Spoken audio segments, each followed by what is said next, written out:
मोदी जी इतना हिटलर शाही रहने के बाद भी कल कारखाने खोले हैं क्या? बेरोजगारी दूर किए हैं क्या? 15 लाख रुपया किसी को दिए हैं क्या?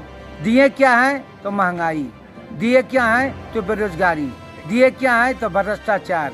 वो दिए क्या है? 100 रुपये किलो करुआ तेल कर दिए हैं, 100 रुपये डीजल कर दिए, 100 रुपये पेट्रोल कर दिए हैं, 960 रुपये गैस कर दिए हैं। तो भाई क्या करे यहाँ का मीडियम परिवार? सारा IAS IPS उनके पास है, सारा देश का जितना संगठन है, IB CBI ID जितना भी है वो खरीद लिए हैं।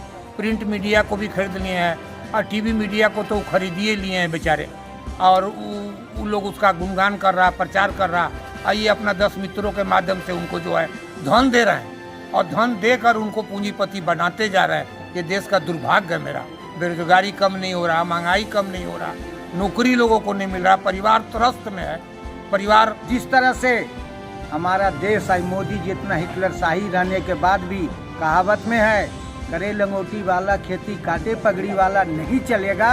और यहाँ के देश के किसान दिखला दिया 11 महीना अनशन करके कि मैं चावल मैं धान उपजाऊंगा, गेहूँ मैं उपजाऊंगा, टमाटर हम उपजाएंगे, सेव हम उपजाएंगे, मसूरी हम उपजाएंगे, राहड़ हम उपजाएंगे, प्याज हम उपजाएंगे।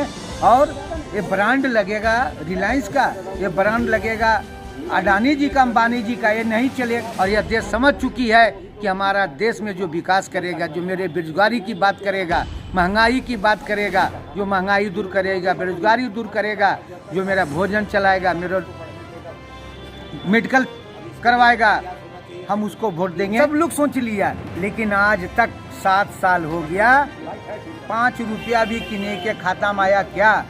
मोदी जी ऐसे ऐसे वादा किए जो आज मोदी जी ऐसे हमारे लगता है कि जैसे झूठे जित प्रधानमंत्री पूरे इंडिया में आज तक कभी नहीं बना। क्योंकि नेता लोग जो बोलते हैं, कोरोना जो है मोदी जी के बुलाने से भारत देश में आया है। जितना ही विदेश दौरा मोदी जी किए हैं, जितना भारत के लोगों का पैसा खर्च किए हैं मोदी जी, उससे कोरोना हमारा भारत में आया। और वो जब से आया तब से लॉकडाउन लगाए, घंटी बजाए, मोमबत्ती जलाए, शंख बजाए। परिवार वाले तमाम लोगों से अपील करते हैं, वो चाहे कांग्रेस पार्टी हो, कोई पार्टी हो, BJP हो, RSS के हो, कि मोदी जी पर दबाव डालें। अब बोले कि भाई जो औरत अपनी पत्नी को बहिष्कार किए हैं उसको स्वागत करके अपना लाइए, प्रधानमंत्री निवास में रखिए और उनको अपना समय कटाइए और उनके साथ मिलजुल कर देश में वातावरण दीजिए कि हम पारिवारिक आदमी हैं, हम परिवार के आदमी हैं। लेकिन मैसेज यही जा रहा है कि मोदी जी ना घर के हैं, ना घाट के हैं, ना देश के हैं, ना विदेश। भय भूख भ्रष्टाचार मिटाने के नाम पर जो भाजपा शासन में आई थी, लेकिन किसी भी चीज़ में कंट्रोल नहीं कर पाई। जस्ट उसका उल्टा प्रतिक्रिया हो रहा है, जिससे जनता एकदम त्रस्त है। और 5 राज्य से भाजपा का सफाया निश्चित है। जोगिंदर सिंह जोगी जी हैं। ये बतलाइए जोगी साहब कि अभी ये जो देश में 5 राज्यों का चुनाव चल रहा है और वहाँ पर OBC SC ST का जो समीकरण अभी बदल रहा है तेज़ी से, और एक तरफ जोगी जी दलितों के घर भोजन कर रहे हैं, ये क्या संदेश देना चाहते हैं? देखिए, इस देश का जनता जो है, इस देश की जनता बहुत चतुर और चालाक है और सब समझती है कि हम दलित के घर भोजन करने से, पंडित के घर भोजन करने से ये वोट नहीं मिलने को है। अब वोट उसी को मिलेगा जो हमारा काम करेगा। आज जिस तरह से मोदी राज में, आज जिस तरह से मोदी जी 2014 में गद्दी पर बैठे हैं, आज मोदी जी एक भी बता दें कि मैं पूरे देश में कल कारखाने खोले हैं क्या? बेरोजगारी दूर किए हैं क्या? 15 लाख रुपया किसी को दिए हैं क्या? दिए क्या है? तो महंगाई। दिए क्या है? तो बेरोजगारी। दिए क्या है? तो भ्रष्टाचार। वो दिए क्या है? तो आज पूरा जनता समझ रही कि हम केवल झूठा आश्वासन से नहीं करने वाले हैं। आज मोदी जी इस तरह से लोग आया और मोदी जी बोले भाई 15 लाख यूं ही चला जाएगा। अरे यूं ही कैसे चला? सब सोचा भाई मेरे कोई घर में 5 परिवार है, कोई 4 परिवार है, कोई सब एस्टिमेट बना लिया कि भैया हम 5 परिवार है तो 15 चौका 60 लाख रुपया आ जाएगा। तो कोई मोटरसाइकिल खरीदेगा, कोई मकान बनाएगा, कोई सब लोग सोच लिया। लेकिन आज तक 7 साल हो गया, 5 रुपया भी किने के खाता में आया क्या? मोदी जी ऐसे ऐसे वादा किए जो आज मोदी जी ऐसे हमारे लगता है कि जैसे झूठे प्रधानमंत्री पूरे इंडिया में आज तक कभी नहीं बना, क्योंकि नेता लोग जो बोलते हैं वो करना चाहिए। आज कांग्रेस जो का पहले होता है, पहले करिए तब खाइए, लेकिन भाजपा में ये लोग नहीं, मोदी जी पहले खाइए करिए नहीं। आज जिस तरह से हमारा देश है, मोदी जी इतना हिटलर शाही रहने के बाद भी कहावत में है, करे लंगोटी वाला खेती काटे पगड़ी वाला नहीं चलेगा। और यहाँ के देश के किसान दिखला दिया 11 महीना अनशन करके कि मैं चावल, मैं धान उपजाऊंगा, गेहूं मैं उपजाऊंगा, टमाटर हम उपजाएंगे, सेव हम उपजाएंगे, मसूरी हम उपजाएंगे, राहड़ हम उपजाएंगे, प्याज हम उपजाएंगे। और ये ब्रांड लगेगा रिलायंस का, ये ब्रांड लगेगा अडानी जी का, अंबानी जी का, ये नहीं चलेगा। और लास्ट में आप देखें इंडिया में पहला ऐसा हुआ कि इतने बड़े आंदोलन, और ये आंदोलन में मोदी जैसे हमारे देश के जो अपने आप को दबंग समझते हैं उनको झुकना पड़ा और कृषि बिल वापस लेना पड़ा, क्योंकि आज जिस तरह से यदि वापस नहीं लेते तो हमारे देश के किसान जो हमारे अन्न उपजाते हैं, मेहनत करते हैं धूप में, गर्मी में, बरसात में, ठंडा में, उसके बाद उसका अनाज आप मैंने मार्केटिंग कीजिएगा।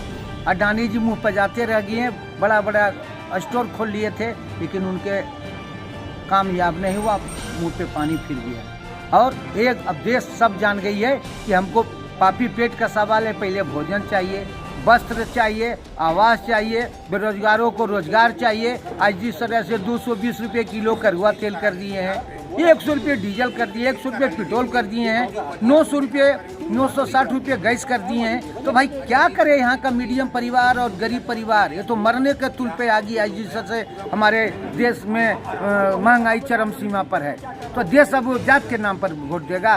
कभी नहीं देने जा रहा है। हमारा देश पढ़े लिखे देश है और यह देश समझ चुकी है कि हमारा देश में जो विकास करेगा, जो मेरे बेरोजगारी की बात करेगा, महंगाई की बात करेगा, जो महंगाई दूर करेगा, बेरोजगारी दूर करेगा, जो मेरा भोजन चलाएगा, मेरा मेडिकल करवाएगा, हम उसको वोट देंगे। यहाँ जात और पात के कोई वोट नहीं मिलने को है। अच्छा, जोगी जी को अब पहले बोला गया कि मथुरा से चुनाव लड़ेंगे, फिर बोला गया कि अयोध्या से लड़ेंगे, और फिर चले गए वो आपके गोरखपुर में। ऐसा क्यों? ऐसा है कि मोदी जी, जोगी जी जो अपने आप को समझ रहे कि मठाधीश हैं, मठ के हम हैं, तो जाके अयोध्या में हैं कि वहीं पूछ ले वहाँ के साधु महात्मा से। उनको लोग नहीं चाह रहा है, क्योंकि वहाँ केवल आश्वासन दिए हैं, काम कुछ नहीं किए हैं। ये सच्चा उदाहरण है कि चलिए अयोध्या दिखा देते हैं। अयोध्या ऐसा नगरी केवल राम के नाम पर जो बोल रहे थे कि हम राम के नाम पर माने वहाँ मंदिर बना रहे हैं, तो मंदिर तो कोर्ट बनवाया, वो थोड़ी बनवा दिए हैं। तो मंदिर के नाम पर केवल घंटी बजाने से थोड़ी हो जाएगा, भोजन भी तो चाहिए। अरे वहाँ जितने साधु महात्मा है सबको भोजन चाहिए। वहाँ रोड में व्यवस्था नहीं है, पानी की व्यवस्था नहीं है, बिजली की व्यवस्था नहीं है, और केवल वो शासन दे रहे हैं, तो कहाँ से लोग उनको वोट देगा? और वहाँ लड़ने के लिए इसलिए तैयारी कहीं हम हार ना जाए। ये अभी जो 5 राज्यों के चुनाव है, इस पर आप क्या कहना चाहेंगे? अभी जो 5 राज्यों का चुनाव जो हो रहा है, कोरोना के दौरान हो रहा है। कोरोना जो है मोदी जी के बुलाने से भारत देश में आया है। जितना ही विदेश दौरा मोदी जी किए हैं, जितना भारत के लोगों का पैसा खर्च किए हैं मोदी जी, उससे कोरोना हमारा भारत में आया। और वो जब से आया तब से लॉकडाउन लगाए, घंटी बजाए, मोमबत्ती जलाए, शंख बजाए, लेकिन कोरोना उनको माना नहीं। अब पूरे देश में अपना काम कोरोना करता हुआ चला गया। लेकिन कोरोना के बीच में आम जनता जो है इतनी पीसी मोदी जी के कारण कि कई लाख व्यक्ति का मृत्यु हो गया, कितना लोग धनाढ़ से गरीब हो गए, नौकरी से हटा दिए गए, बेरोजगारी बढ़ गया, माने कि कारोबार बंद हो गया, रेलवे ठप हो गया, बिजनेस ठप हो गया। ये सब मोदी जी का देश में देन है। कल एक सर्वे आया है जिसमें दिखाया गया है कि लोगों की भली आय घट गई है, लेकिन पूंजीपतियों की 10 पूंजीपतियों की संपत्ति 2 गुना बढ़ गया है। ये आपका विशेष जरूर आपको जानकारी मिला होगा कि 10 पूंजीपति जो देश में हैं, जो बड़े बड़े लोग हैं, वो मोदी जी के चहेते हैं और उनके कैबिनेट के मंत्रियों के चहेते हैं। जितना भी विकास का काम, रोड, गली नली, पुल, ट्रेन खरीदना बेचना, स्मार्ट सिटी, जो लाखों लाख करोड़ का है उसमें वो भाग लेते हैं और उसमें वो सफल हो जाते हैं, तो उनका आय तो बढ़ना निश्चित है। इसलिए तो मोदी जी के मित्र है। मोदी जी का तो एक ही लोग मित्र है, बिजनेसमैन है। उनका परिवार के लोग मित्र नहीं है, उनकी पत्नी, उनकी धर्मपत्नी मित्र नहीं है, उनके भाई उनके मित्र नहीं है, हाँ, उनके बाल बच्चा मित्र नहीं है।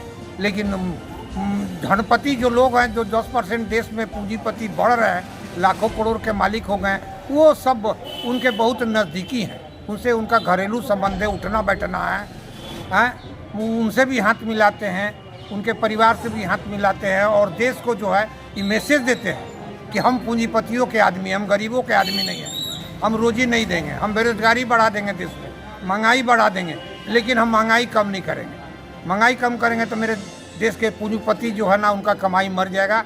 और पार्टी स्तर पर जो उनका कमाई है, आज 665 जिले में बीजेपी ने अपना कार्यालय खोल लिया और करोड़ों करोड़ रुपया लगा के खोल लिया। कहाँ से आया? दिल्ली का राष्ट्रीय कार्यालय जो 10 करोड़ मामूली रुपया लगा के बनाया गया है, उस पर 500 करोड़ का लागत आया है खर्च करने का। उसके बाद अयोध्या में हजारों करोड़ का प्रोजेक्ट बना लिए, चंदा 2000 करोड़ ले लिए, 14,000 करोड़ का एस्टिमेट है, तो वहाँ से चल रहा है। काशी में आए हैं, वहाँ भी 4000 करोड़ दिए हैं, वहाँ भी चंदा अपार देश के लोगों से लिए हैं। फिर योगी जी उनके जो चहेते हैं, मुख्यमंत्री हैं और उनका विरोधी भी हैं, मोदी जी के विरोधी योगी जी भी हैं। ये खेल आप लोगों ने देखा होगा। अभी वो लड़ रहे थे मथुरा से, फिर आया टीवी चैनल पर कि वो अयोध्या से लड़ेंगे, हजारों करोड़ वहाँ खर्च हो रहा। फिर जब टिकट मिला तो उनको गोरखनाथपुर, गोरख बाबा के यहाँ भेज दिया गया। योगी आदित्यनाथ बाबा तो गोरखपुर के ही हैं, पहले के एमपी भी रहे हैं और 50 केस उन पर रंगदारी रंगबाजी उत्पात कर रहा है। वो मुख्यमंत्री जब बनाए मोदी जी तो हटा लिए, अपने मित्र का भी हटा लिए, अपने लोगों का भी हटा लिए। और जिन पर केस नहीं था देश के बुद्धिजीवी पर और लोगों पर, राजनीतिक लोगों पर, उन पर केस लाद दिए, उनको परेशान किए, बहुत लोग को जेल भेज दिए, बहुत लोग को कोर्ट से बेल हुआ। आज तो आतंक का माहौल है देश में। 5 राज्य में जो चुनाव है उसमें मोदी जी मान नहीं रहे। अब तो प्लेन से बंद हो गया, रैली बंद हो गया है, तो वो अपना मोबाइल से अपना काम कर रहे हैं। जोगी जी अभी दलितों को के घर जाकर भोजन कर रहे हैं, क्या चुनाव में ये लोग को बेनिफिट मिलता है? मोदी जी अगले चुनाव में जाकर के दलित का पांव धोए थे और इस बार जोगी जी जाकर के उनके घर में भोजन कर रहे हैं। जोगी जी राजनीतिक हैं, सामाजिक आदमी हैं, मठाधीश हैं। वो समझते हैं कि राजनीतिक में वोट लेने के लिए हमको क्या करना चाहिए। अब एसी के घर गए हैं, कल एसटी के घर जाएंगे, ओबीसी के घर तो जा ही रहे। फिर वो अपना किसी न किसी अयोध्या में जाएंगे, मथुरा में जाएंगे, फिर काशी में जाएंगे, सब बाबा लोग का आशीर्वाद लेंगे और जो है पूरा द्वंद्व से देश में बोलेंगे कि अगर कोई सशक्त मंत्री होने जा रहा मुख्यमंत्री तो जोगी जी हैं। चुनाव लड़ेंगे, 400 सीट से जीतेंगे। 403 सीट तो यूपी में है ही है, तो 300 छोड़ने का क्या जरूरत है? उनको बोलना चाहिए हम 403 सीट से जीत रहे, कोई नहीं जीत रहा यूपी में। अब मोदी जी जब साथ हैं तो क्या बोले? मोदी जी के पास तो थाना भी है, जिला का भी थाना है, प्रदेश का थाना है, सारा IAS IPS उनके पास है, सारा देश का जितना संगठन है, IB, CBI, ID जितना भी है वो खरीद लिए हैं। प्रिंट मीडिया को भी खरीद लिए हैं और टीवी मीडिया को तो खरीदिए लिए हैं बेचारे। और वो लोग उसका गुणगान कर रहा, प्रचार कर रहा। आइए अपना 10 मित्रों के माध्यम से उनको जो है धन दे रहे हैं और धन देकर उनको पूंजीपति बनाते जा रहे हैं। ये देश का दुर्भाग्य है मेरा। बेरोजगारी कम नहीं हो रहा, महंगाई कम नहीं हो रहा, नौकरी लोगों को नहीं मिल रहा, परिवार त्रस्त में है, परिवार परेशानी में जी रहा है, उनके बच्चे परेशानी में है, स्कूल कॉलेज बंद है और लेकिन फीस स्कूल कॉलेज को देना होगा। अब मोबाइल पर आइए, मोबाइल पर जाके हम अगर हम बात करेंगे तो मोबाइल पर खर्चा नहीं है, इंटरनेट पर खर्चा नहीं है, तो खर्चा कौन देगा? इसलिए मोदी जी आम लोगों का पैसा जो है निचोड़कर अपने 10 पूंजीपति मित्रों को देने का काम कर रहे हैं। स्मार्ट सिटी देश में तो बना ही दिए, बुलेट ट्रेन तो ला ही दिए, जापान को इंडिया में ला दिए, अमेरिका को इंडिया में ला दिए। अब क्या चाहिए देश को? देश उनका गुलाम होते जा रहा है और उनका दिमाग गर्म हो रहा है। अब तो चुनाव का मौसम है, 5 स्टेट में चुनाव है, उनका सरकार आपका उत्तराखंड में है और आपका यूपी में है। बचाने के लिए वो अथक प्रयास कर रहे हैं, लेकिन बचने का उम्मीद नहीं है। चुनाव में इनको हार का सामना करना ही पड़ेगा, आम लोगों का विरोध सहना ही पड़ेगा। अच्छा, ये अभी जो पंजाब में आज सुबह पता चला है कि चन्नी के जितने नज़दीकी लोग हैं उनके यहाँ आईडी का छापा पड़ा है, इस पर आप क्या कहना चाहेंगे? कि ये तो हमारे देश के आम जनता को, वोटर को, राजनीतिक सामाजिक आदमी को मालूम है कि जिस स्टेट में चुनाव होता है और जहाँ उनका कोई अस्तित्व नहीं होता है, आईडी, सीबीआई जो उनका मित्र है, हित है, कुटुंब है, जिसको फाइनेंस करते हैं, खिलाते पिलाते हैं, वो लोग उनका काम करता है और जो भी वहाँ का मुख्यमंत्री होता है उसको करते हैं। अभी बंगाल में आपने देखा ममता बनर्जी के खिलाफ कितना विरोध रूप से उनके परिवार, कुल खानदान पर आईडी का, सीबीआई का रेड हुआ, नतीजा देखिए ख़त्म हो गया, चुनाव हार गए, उनके लोग हार गए, अब कोई नामो निशान नहीं है। कर्नाटक में भी उसी तरह से किए, मध्य प्रदेश में भी कांग्रेस के 22 लोगों को तोड़ के सरकार बना लिए पैसा के बल पर। राजस्थान में भी बहुत ज़बरदस्त प्रयास किए, आईडी, सीबीआई का छापा मारे, लेकिन वहाँ का लोग डिगा नहीं, इसलिए वहाँ सरकार परिवर्तन नहीं कर सके। आज यूपी में अभी आपने देखा कि चुनाव का घोषणा हुआ तो लोगों पर छापा पड़ने लगा। किसका पैसा निकल रहा? अगर निकल रहा तो कहाँ से निकल रहा? ये पैसा आया कहाँ से?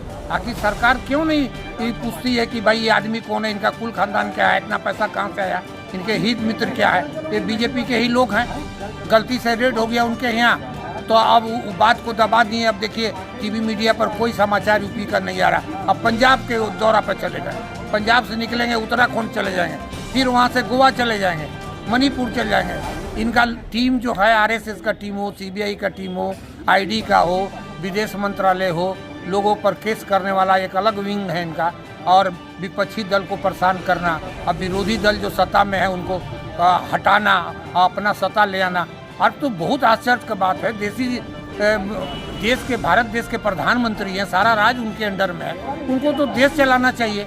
डीजल पेट्रोल का दाम बढ़ रहा है तो गिराते नहीं हैं, और जब दाम गिरता है तो बढ़ा देते हैं। हर चीज़ महंगाई बढ़ता जा रहा है, लोग त्रस्त है, परेशान है, और इनको कुछ समझ में नहीं आ रहा। ये तो परिवार के हैं नहीं, इसलिए परिवार का दुख दर्द जानते नहीं हैं। 3 तलाक का बात करते हैं, कश्मीर को हम आज़ाद कर दिए, तो कश्मीर में तो रोज़ हमारा सेना के जवान मर रहे हैं और तकलीफ और आज़ाद कहाँ हुआ? और 3 तलाक से क्या मतलब है? अरे 3 तलाक में औरत को बचाएं तो अपना परिवार में अपना पत्नी को भी तो बचाइए, अपना पत्नी को भी अपना घर में लाइए, भारत सरकार के जहाँ कार्यालय में रहते हैं उनको खिलाइए, बाल बच्चा को खिलाइए, हैं, सांसारिक काम कीजिए, हाँ, देश में आपका गुणगान होगा। सारा लोग, परिवार वाला लोग वोट देते हैं। हम परिवार वाले तमाम लोगों से अपील करते हैं, वो चाहे कांग्रेस पार्टी हो, कोई पार्टी हो, बीजेपी हो, आरएसएस के हो, कि मोदी जी पर दबाव डालें। अब बोले कि भाई जो औरत अपनी पत्नी को बहिष्कार किए हैं उसको स्वागत करके अपना लाइए, प्रधानमंत्री निवास में रखिए और उनको अपना समय कटाइए और उनके साथ मिलजुल कर देश में वातावरण दीजिए कि हम पारिवारिक आदमी हैं, हम परिवार के आदमी हैं। लेकिन मैसेज यही जा रहा है कि मोदी जी ना घर के हैं, ना घाट के हैं, ना देश के हैं, ना विदेश का है। वो मस्त आदमी है और मस्ती से वो अपना काम कर रहे हैं। उनको समझ में नहीं आ रहा कि हम किस और देश को ले जा रहे हैं, कुछ लोग परिवार को ले जा रहे हैं, कि किस तरफ बीजेपी को ले जा रहे हैं, किस तरफ आरएसएस को ले जा रहे हैं। अब विदेश में जाते हैं, घूमते हैं, और जब वहाँ से आते हैं कुछ मिलता नहीं है तो स्वागत में हमारे बीजेपी के लोग बड़ा बड़ा गेट, पंडाल, लाइट, बाजा करके स्वागत करते। किस चीज़ का स्वागत करते भाई? प्रचार करने का इनका जो बीमारी है इनके लोगों को, बीजेपी का, ये तो टीवी मीडिया पर आप देखिए, हर लोगों से मैं अपील करता हूँ टीवी मीडिया को ध्यान से देखिए कि कितना प्रचार बीजेपी आरएसएस के लोग कर रहे हैं, क्यों कर रहे हैं। वो पैसा तो आम जनता का बर्बाद हो रहा है, उसको रोकने के लिए हम आम जनता से अपील करते हैं कि मोदी जी से अपील करें कि शांति से बैठे। आप देश के प्रधानमंत्री हैं, आप आराम से राज करें और देश के जनता को बेरोजगारी से मुक्त करें, महंगाई से मुक्त करें, यही मेरा कामना है। अच्छा, आज कुछ कांग्रेस के लोग ट्वीट किए हैं कि 2 मिनट के लिए टेली प्रोमोटर खराब हो गया, इसलिए मोदी जी उसी टेली प्रोमोटर के माध्यम से ही इतने बड़े बड़े भाषण देते थे। कि यहाँ तक ये सत्य है? देखिए, मोदी जी तो जो बोलते हैं उनका मस्तिष्क तो थोड़ा सा पावरफुल हो गया है, अनबैलेंस हो गया है, इसीलिए वो क्या बोल देते हैं और क्या नहीं बोलते हैं उनको बाद में समझ में आता है। और कितना झूठ बोलते हैं, कितना जुमला बोलते हैं, देश का तो हर पॉलिटिशियन, हर नेता, बीजेपी के तमाम नेता भी समझते हैं, आरएसएस के भी बड़े बड़े नेता सब समझते हैं, और विपक्ष के नेता तो जानते ही हैं कि मोदी जी जो है ना झूठ बोलने का मास्टर है, उनको डिग्री दे दिया जाए जो डिग्री मान रहे हैं।